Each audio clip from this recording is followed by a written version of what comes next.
Durante décadas, la misma pregunta se repitió en agencias, corporaciones y gobiernos. ¿Es posible controlar la mente humana?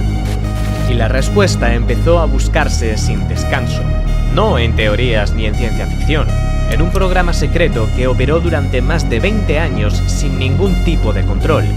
Miles de personas participaron sin saberlo, más de 80 instituciones implicadas, al menos 149 subproyectos distintos, universidades, hospitales, infraestructuras enteras formaron parte de algo mucho más grande de lo que imaginaban.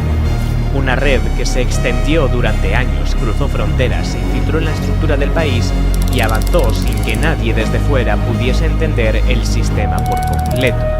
¿Quién estaba detrás de este proyecto? ¿Por qué la CIA estaba interesada en el control mental? Y quizá lo más importante, ¿qué descubrieron?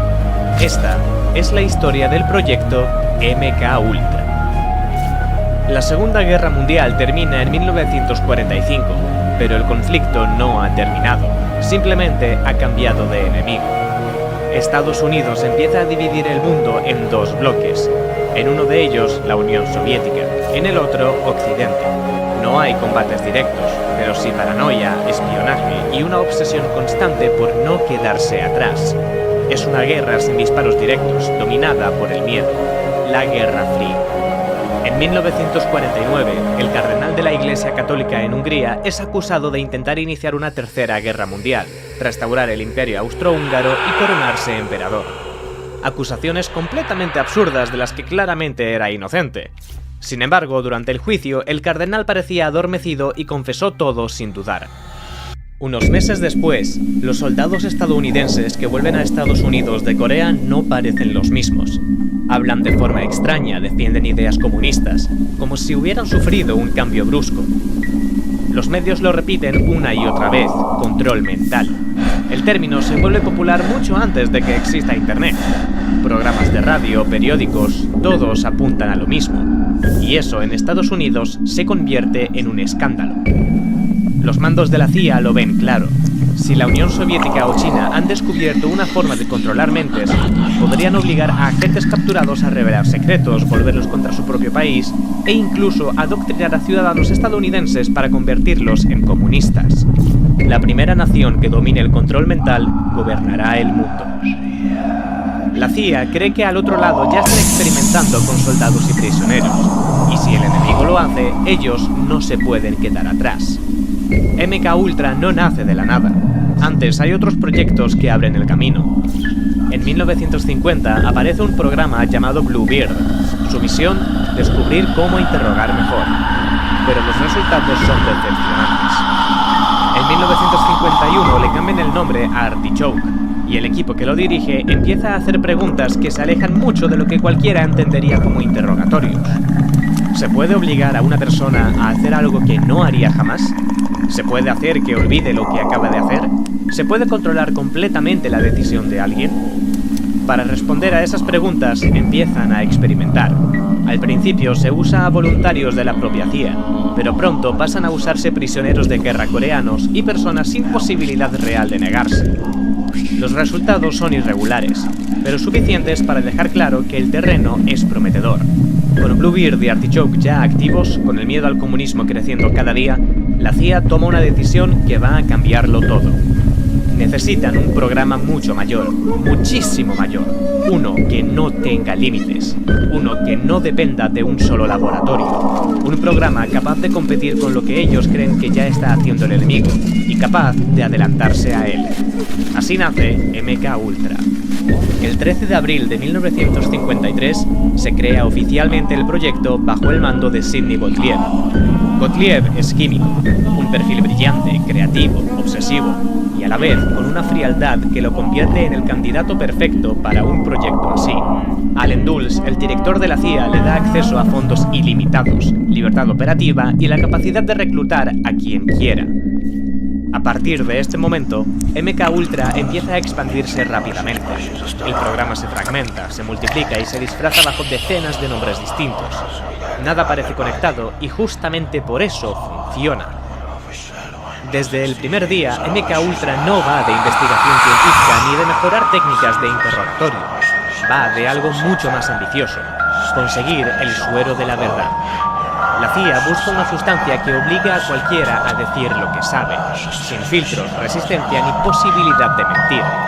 Es una obsesión que crece en plena Guerra Fría, cuando cualquier sospechoso puede esconder información vital. Pero MKUltra no solo intenta que la gente hable, intenta que la gente obedezca. Está intentando controlar la mente.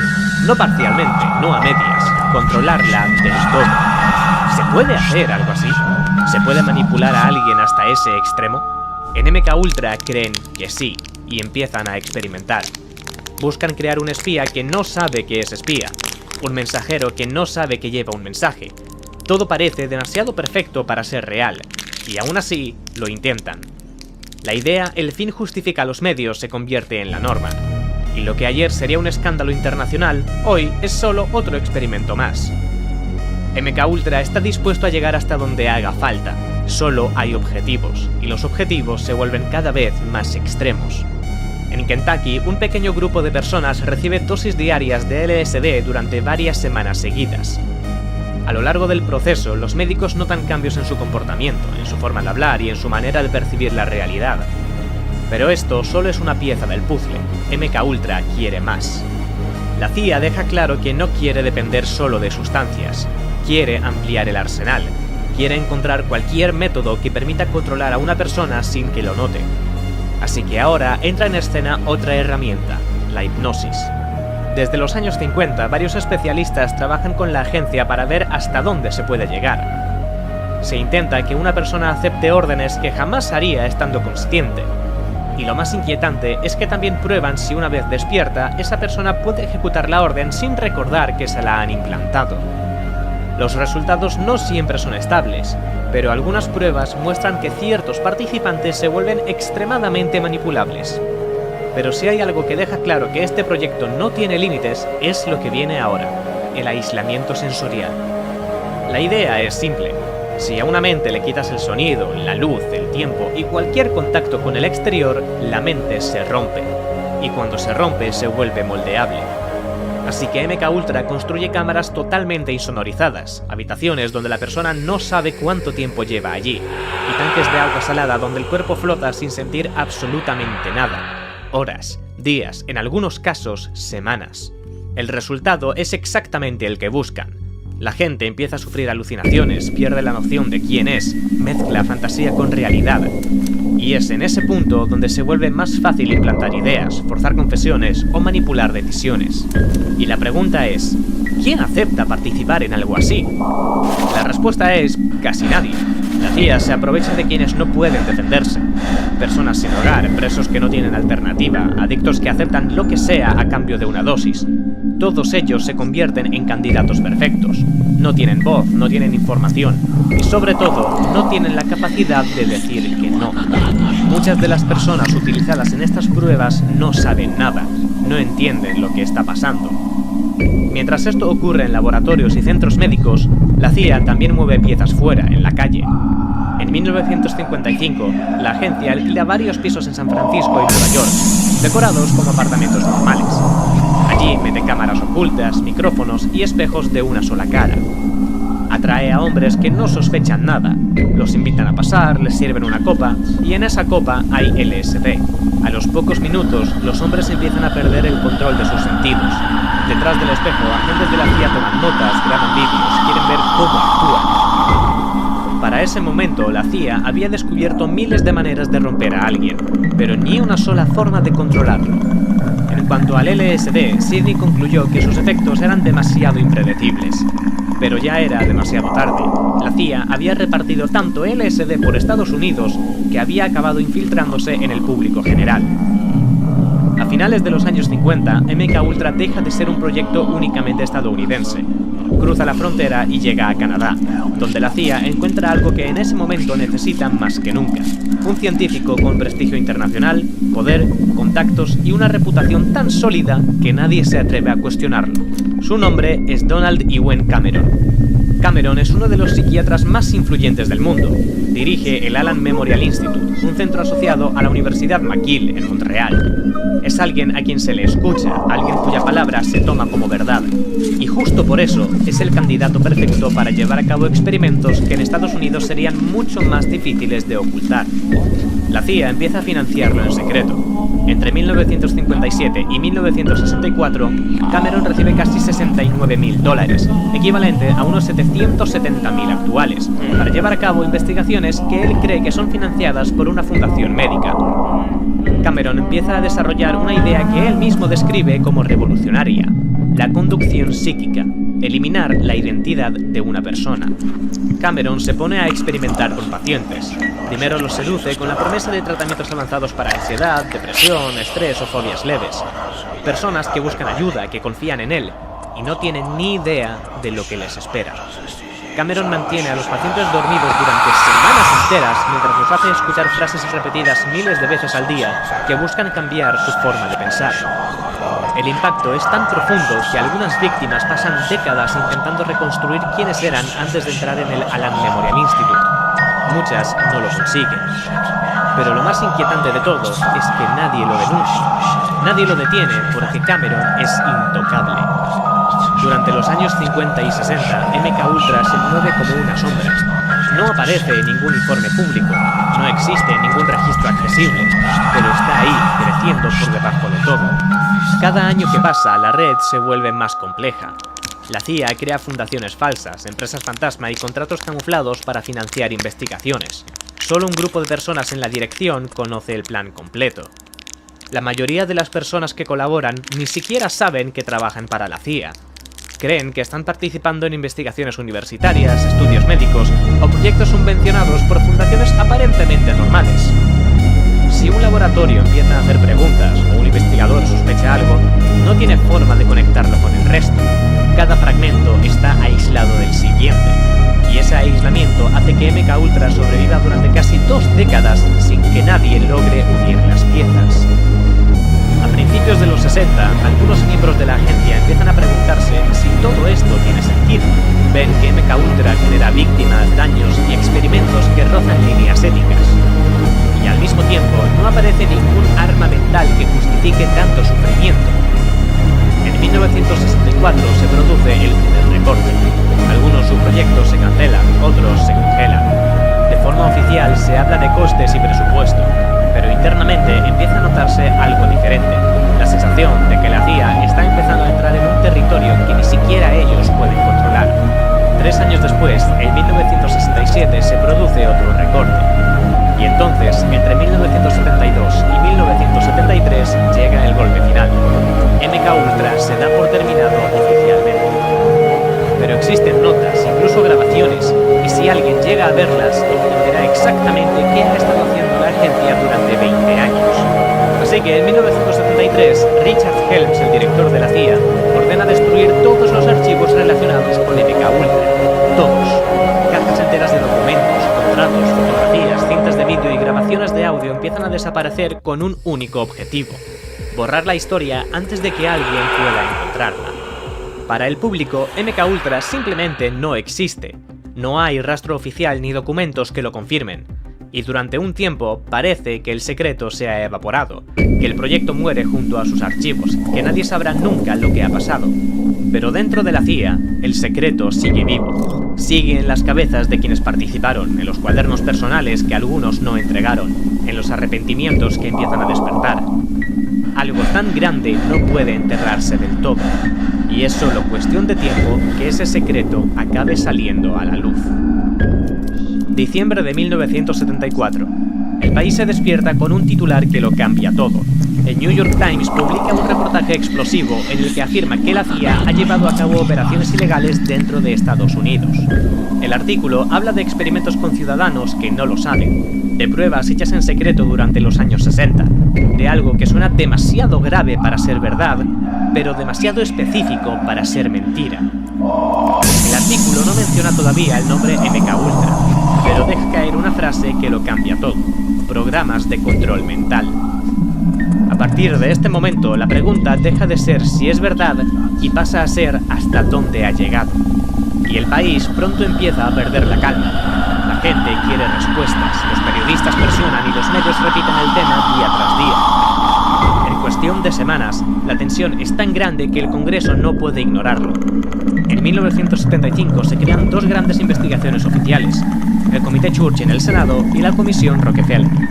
Ambas prometen lo mismo, averiguar qué ha estado haciendo la CIA a espaldas del país. Cuando empiezan las primeras declaraciones, el silencio termina. Exagentes de la CIA empiezan a sentarse delante del Senado y empiezan a hablar. Explican cómo se administraban dosis a gente que no sabía lo que estaba tomando, cómo se hacía bajo la excusa de pruebas científicas, cómo se usaban hipnosis, sesiones de aislamiento y técnicas psicológicas para manipular a personas que jamás dieron su consentimiento. Y entonces, por primera vez, aparece un nombre: Proyecto MK Ultra. A medida que los testimonios avanzan, la situación se vuelve todavía más oscura, y hay un caso que destaca por encima del resto, el de Frank Olson. Olson era un científico del ejército de Estados Unidos que colaboraba directamente con la CIA. Trabajaba en programas sensibles relacionados con armas biológicas, y estaba muy acostumbrado al secreto. Pero a finales de 1953 algo empezó a fallar. Durante un viaje a Alemania, visitó un centro de interrogatorios de la CIA cerca de Stuttgart. Allí vio algo que no pudo quitarse de la cabeza. Al volver, varios compañeros notaron el cambio. Olson estaba nervioso, empezó a replantearse su trabajo y parecía que ya era incapaz de seguir guardando silencio. Poco después, en noviembre de 1953, fue invitado a una reunión de la CIA junto a Sidney Gottlieb y otros miembros vinculados a MK Ultra. Esa noche se sirvió alcohol, y sin que Olson lo supiera, una de sus bebidas contenía LSD. Olson reaccionó muy mal. Al volver, apenas comía o dormía. Estaba confuso, angustiado, incapaz de explicar con palabras qué le ocurría.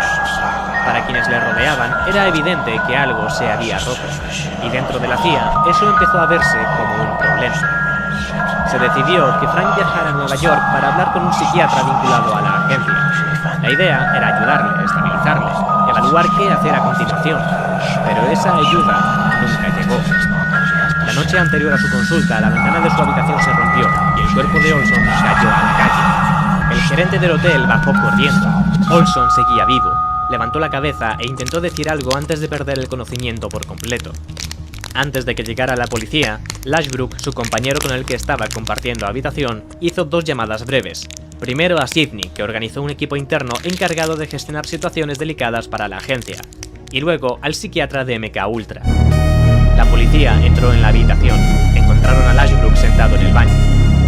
Cuando apareció el responsable de la CIA, activó un plan de 3 pasos para desvincular por completo el fallecimiento de Olson del proyecto MK Ultra.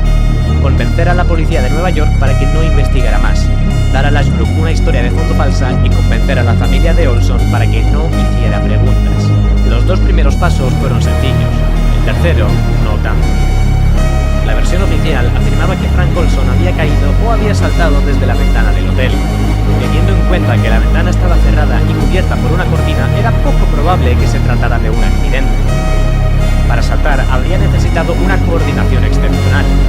Olson habría tenido que correr desde el fondo de la habitación, impulsarse sobre un radiador, romper el cristal y además agacharse en el aire para esquivar el marco. No había ningún motivo por el que no pudiera simplemente abrir la ventana y dejarse caer. Pero en ese momento a la familia no le quedó más remedio que aceptar la versión oficial. Frank Olson se había caído o saltado desde la ventana de su hotel. Esas 2 palabras, caído o saltado, persiguieron durante años al hijo de 9 años de Frank, Eric. Eran 2 cosas completamente distintas y aún así tenía la sensación de que ninguna era cierta. A partir de este momento, Eric Olson empieza a pedir explicaciones, documentos y a presionar para que el gobierno reconozca la verdad. En 1975, la Casa Blanca invita a la familia de Frank Olson. El presidente Gerald Ford, junto al director de la CIA, William Colby, pide perdón públicamente. Reconoce el daño, reconoce el error, reconoce que el gobierno actuó de una forma inaceptable, y la familia recibe una indemnización. Pero si esto ha salido a la luz, ¿qué más puede haber detrás? Los medios se vuelven locos. La institución más protegida del país acaba de quedar expuesta. y la confianza pública se rompe. Pero lo más frustrante llega cuando los investigadores intentan reconstruir el proyecto completo, porque no hay nada. Todos los documentos han desaparecido. El Senado solo puede trabajar con lo poco que por casualidad no ha sido destruido. Contratos sueltos, notas incompletas, registros financieros, nada más. Lo que queda del proyecto es una sombra, un puzzle al que le faltan la mayoría de las piezas. Y aún así, con esa mínima parte, ya se ve hasta dónde llegó MK Ultra. El país está indignado y la presión pública obliga al gobierno a actuar rápido. La primera medida llega en 1976. El presidente Gerald Ford firma una orden ejecutiva histórica. Por primera vez en la historia del país, una ley prohíbe claramente a las agencias de inteligencia a llevar a cabo experimentos con sustancias en seres humanos sin consentimiento informado por escrito. No sirve un sí, no sirve un formulario confuso. La norma exige documentación clara y responsabilidad directa. 2 años después, en 1978, el presidente Jimmy Carter amplía esas restricciones. Incluye cualquier tipo de experimentación humana dentro de las agencias de inteligencia. Y en 1981 Ronald Reagan lo refuerza aún más, blindando legalmente un principio que nunca antes había quedado tan claro. Primero, no hacer daño. Un principio que debería haber sido básico desde el primer momento, pero que solo aparece ahora, cuando el país ya ha visto lo peor. Mientras estas reformas avanzan en Washington, la CIA intenta recomponerse desde dentro. La agencia sabe que MK Ultra es un desastre moral, político e institucional.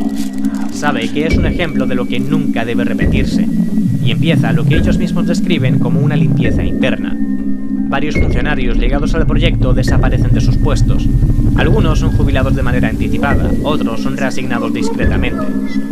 A nivel político, el país entiende que no basta con reformas, hace falta una disculpa. En los años siguientes, el gobierno emite varios comunicados oficiales pidiendo perdón a muchas de las víctimas. Reconoce que hubo abusos, que hubo errores graves, pero no hay castigos penales. Nadie va a juicio ni es condenado. La destrucción de documentos hace casi imposible seguir el rastro de las decisiones. No hay firmas, órdenes directas ni pruebas claras de quién hizo qué. Y MK Ultra es tan fragmentado, tan dividido en su proyecto sin capas de secreto, que conectar un delito concreto a una persona concreta se vuelve prácticamente imposible. Pero para quienes lo sufrieron, el daño es real. Algunos casos avanzan lo suficiente como para cerrarse mediante acuerdos extrajudiciales que se resuelven con dinero y silencio. A pesar de todo, la mayoría de demandas se desmoronan. Muchas prescriben porque han pasado décadas desde que ocurrieron los experimentos. Otras no pueden probar nada porque los documentos que podrían confirmar lo que vivieron fueron destruidos en 1973. Mientras en Estados Unidos las víctimas se enfrentan al vacío documental, en Canadá, tras años de lucha y presión pública, el Estado acepta compensar a 127 víctimas, con cerca de $100.000 canadienses para cada una. Al final, MK Ultra no termina con un juicio ni con una verdad completa, termina en silencio. Sabemos que existió, sabemos que fue real, pero también sabemos que nunca se conocerá toda la historia. El problema no es solo lo que se hizo, el problema es que se pudo hacer. Y si algo así ocurrió sin que nadie lo supiera durante más de 20 años, ¿cuántas cosas más creemos imposibles solo porque aún no han salido a la luz?